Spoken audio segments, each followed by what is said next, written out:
Hi, my name is Zelman Ainsworth. Thank you for watching another episode of Retail Stories. Today we got James Sinclair, the founder and director of the Signature Group. Signature Group has 30 venues with 1,200 staff throughout Australia. Major brands like TGI Fridays and Sporting Globe are part of the group. We're going to talk to James about how 2020 worked for his business and how he evolved and even grown within that year, how 2020 worked for him, and what that means for his business moving forward in 21. James' successful experiences and track record has certainly made him an authority on successful entertainment and hospitality. James, thank you very, very much for participating in our retail interview series. It's a great privilege to have you on to talk about your business, the Signature Group, 1,200 staff-ish. Yep. That's a big headache. It is, a lot of people, and we're a people business, so that definitely comes with the territory. So I'll just jump into the questions. In your opinion, what was the biggest structural change that's going to be happening this year as a result of what we all went through? Look, I think short term, the staff issue that we're facing right now is a result of a pandemic that was out of our control. We had venues shut, and this was not just an Australian issue, it's a global issue. And we've seen, in Europe and parts of America, staff looking for job security, and unfortunately we've lost a lot of people from our industry, talented people. So as a result in 21 we're rebuilding talent. We're taking in a new intake of staff, and we need to build those skills back up. I think also out of our sort of 1,250 people when we went into the pandemic, there were circa 300 visa holders, and they're a really important part structurally of the hospitality industry in Australia, and particularly in back of house, as we know, and regional areas of Australia. And sure, there were some of those staff that were holiday makers, and I think it's not right for Australia to pick up the tab for them, but we did have some long-term workers that were on 457s, 482s on a path to permanent residency to be Australians. We promised them, come and do this job in Australia and you will become an Aussie. And they came here, they bought houses, they bought cars, they put their kids in schools, they paid tax, and we didn't include them in the JobKeeper. So that was a disappointment.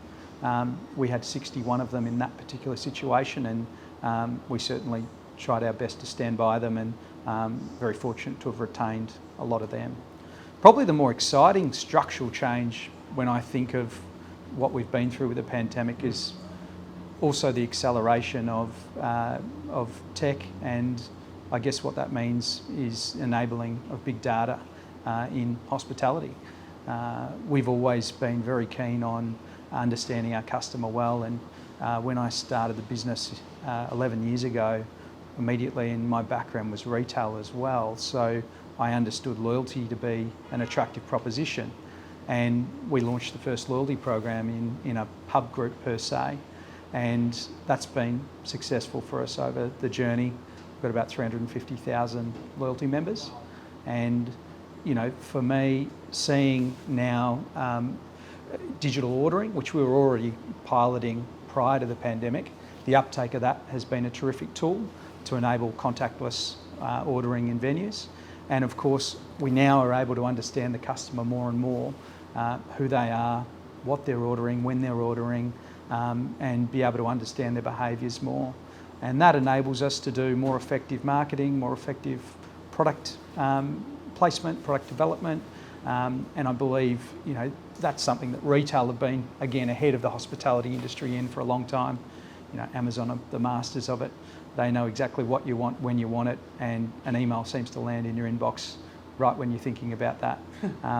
But hospitality is no different. I mean, we have real patterns of guests that will order and come to us at a similar time on a weekly basis and order a similar item.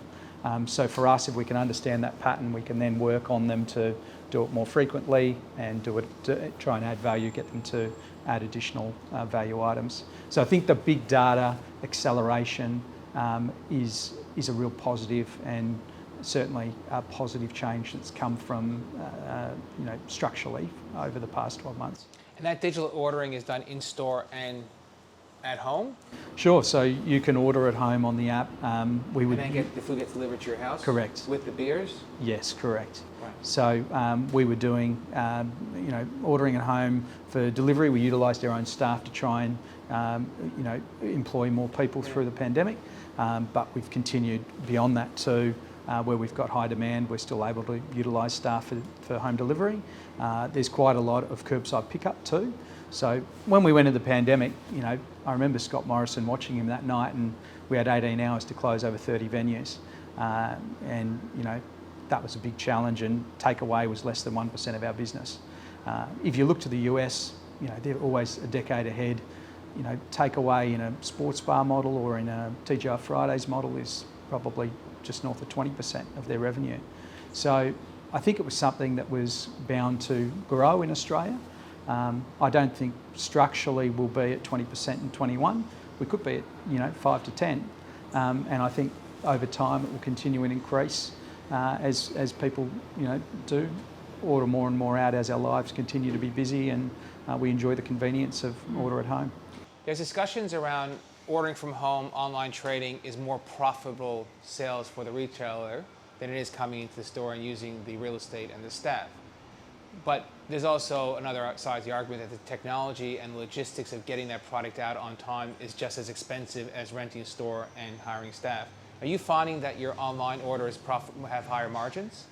No, I think in store we're set up. We've got a base cost here. Still I would say the delivery cost is high on food, and the product quality is always going to be better in a venue. If we have to take a product and it takes us 15 minutes, 20 minutes to get it delivered to you, there's no doubt that the product, the integrity of that product is not going to be as good as what we see in venue when it's fresh at your table from the kitchen to you in under a minute. And you control the experience that the customer once the customer engages with you. Absolutely. So you got through 2020. From what I understand, you got through it quite well. Now into 2021, you got two great iconic brands. What's your plan? Are you going to expand them, reposition them, renovate them, open more, shut more? What's the go? Yeah, absolutely. I mean, we've always got a saying, if we're not growing, we're going. So, we want to grow this year, but we're growing defensively. So that means, I guess, strategically in our growth, we're over-indexed in Victoria. Represents, approximately 2/3 of our venues. So we're really excited, and we've got some great performing sites interstate, Western Australia, South Australia, New South and Queensland. So we are continuing our growth there. I think blue chip, suburban, belt, F&B offerings are going to perform very well through 21. So we'll continue to build out in those markets. Shopping centres or high streets? I think TGI Fridays has always performed really well in the shopping centre. I mean, it's high foot traffic areas, and I'm not as doomsdayer as some people are on shopping centres overall. I think in Australia we've had some incredible shopping centre developers. They were early to market. They picked amazing pieces of real estate that in the suburbs around Australia, and they really are the town centres. And a community hub. And I think shopping centres in Australia have an amazing opportunity to invest and create terrific entertainment and community precincts. And I think they're doing that. We've got some really good landlords in Australia. The other big structural difference, say if you compare the US, where they've had more challenges in shopping centres than Australia, we still have fresh food in our shopping centres. Yes. So Coles and Woolies are a huge draw card where we all go and getting our shopping. And in America, you see more of those businesses on a high street and not in the centre. So I think structurally our centres are, in stronger positions than others around the world. And I think TGI Fridays will continue to do really well in the top performing centres with great entertainment offerings. Sporting Globe, we're agnostic. We could go into a shopping centre. We'd always want to be on the peripheral. It's not a brand, and we're a more male skew customer base who have a greater aversion to going into a shopping centre. Typically males, we like to go where we want to go, park, do it, and be able to get out quick. So for that brand, we want to be on the outside of a shopping centre. Still, we want the traffic and the central location that the centre brings. But again, that positioning works for us, as well as high street. So again, we're just looking for high traffic, other late night entertainment generators, of traffic and a good central catchment. The CBD is missing a big sporting globe, which I've been trying to convince you to change that for many, many years, and I feel like we're getting closer. Yeah, look, I think Melbourne CBD, as you know, I think it will be good long term for sure. Whether it's 21 or not, time will tell. But certainly, you know, we're a Victorian born and bred brand, and I'd love to have something in Melbourne one day. Your group, Signature Group, has just purchased All Hands Brewery, which is a microbrewery in Sydney, which is obviously a bit away from the TGI Fridays and Sporting Globe brands. What's going on there? So we purchased that just prior to the pandemic, and we used the pandemic as an opportunity to conduct some renovation works, and we're really excited. We've just launched it as what's the biggest now Sporting Globe X4 Pines in Australia. So it's sports bar with a microbrewery, which, if I think back before I started the Sporting Globe, one of the great experiences from my time living in the USA was coming out of Fenway Park in Boston, and I walk into this sports bar and there's craft beer on tap, and I had my first blueberry beer. And again, the US have been ahead of us for a number of years, I think, in craft beer offerings. And I really believe that there's some great synergy between sports entertainment, a sports bar, and the craft beer offering, which craft beer will be in growth for the decade ahead. And I was very fortunate to do a deal with Four Pines, who are an amazing, acclaimed beer, Aussie born and bred, and just outside of Sydney.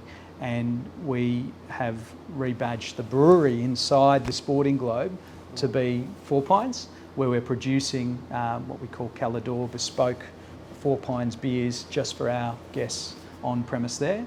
As well as we bring in some of their terrific, staple craft beer offering. So it's, as I said, it's the biggest sports bar in Sydney, and coupled with that craft beer offering, we're really excited for what the future brings at that spot. On King Street Wharf, Darling Harbour, we have a huge Super Bowl event planned on Monday, which will be the biggest Super Bowl party in Sydney. And very excited, as I said, for the year ahead and how that is received in the Sydney market. Sporting Globe basically takes entertainment and F&B and brings it under one roof. Can you just talk through how you merge that so seamlessly and maintain the growth of both independent concepts but also as one brand?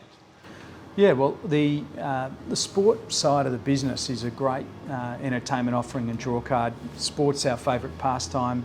It's our most consumed form of entertainment in Australia. So, the games each week draw and bring people in, and then we're able to offer and pair that with great beer and food. And I think watching sport, goes very well with a beer in hand. So I think it's a good marriage.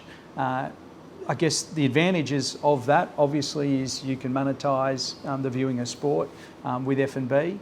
Some of the challenges it brings, I guess, are more around ambience for all different customer types.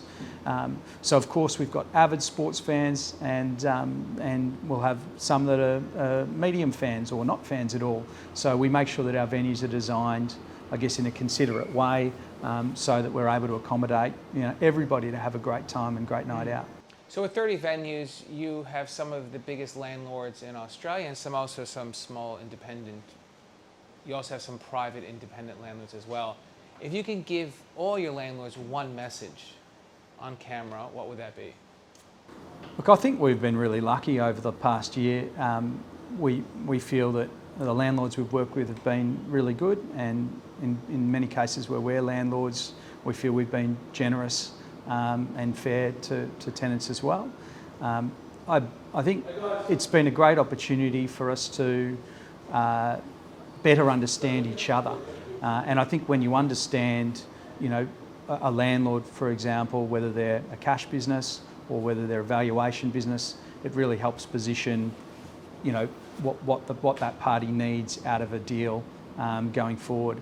And similarly, I think landlords have made a greater effort to understand the fundamentals of the tenants. What makes their businesses tick. And in hospitality, dine-in businesses will pay up to about 8% of turnover. QSR is a bit higher, but we're not a linear equation in terms of profit. So, you know, there is a threshold there that hospitality businesses need to get to cover the fixed cost base. So I think landlords have made a great effort to understand that better and use that information and knowledge of each other and understanding of each other to partner in deals that are going to work for the long term. And it is a long-term partnership in certainly all the cases where we're in. We're not a 5-year tenant, we're a 15, 20, 25 plus tenant. Would you look to purchase sites as well as lease them, or are you focused on leasing? No, we certainly will always look to purchase if we're not inside the shopping centre, where that's obviously not possible. It's 2021, everything's possible this year. Everything's possible, money's cheap. I think, yeah, if there's the right site, for sure it's something we'd look at. How has online changed F&B? All those changes we saw last year, are they going to be sustainable this year? Are dark kitchens something that we're going to start seeing more of? Is online going to be the new way of engaging? Is online going to be a lot more popular than it's ever been? Like, where are you expecting to see that take your business? Yeah, I think online will continue to be strong and grow.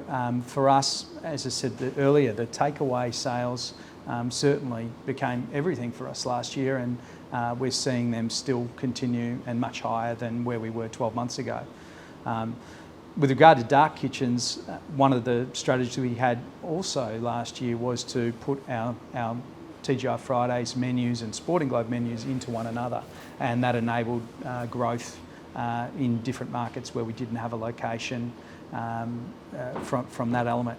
We also partnered with a really prominent Italian brand and continue to operate a dark kitchen with them, and that's been very successful as well. So I think for sure dark kitchens are a great prospect, great utilisation of kitchens, and really good for scaling your brand.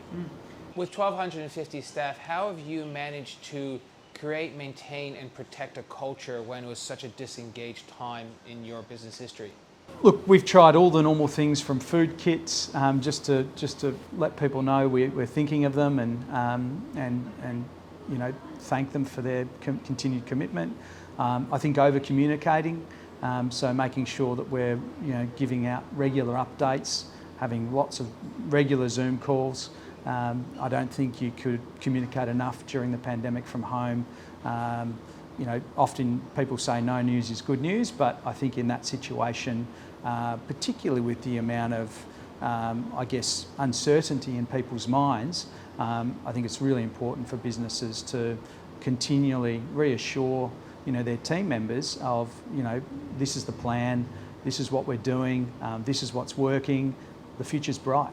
I think that's a eternally important message, that we have a positive future in this business together. And I feel our team did communicate well together, and we certainly felt a very strong pride in what we achieved getting through last year, and are very excited about the year ahead and the growth that we're fortunate to be positioned for now. James, thank you very much for participating in this interview. It really is a real privilege to sit down with you. We've known each other for many, many years, and to now really interview firsthand, I think took our friendships to a whole new level. Great to have you in the venue, and yeah, look forward to seeing you for a drink in here soon. See you, mate.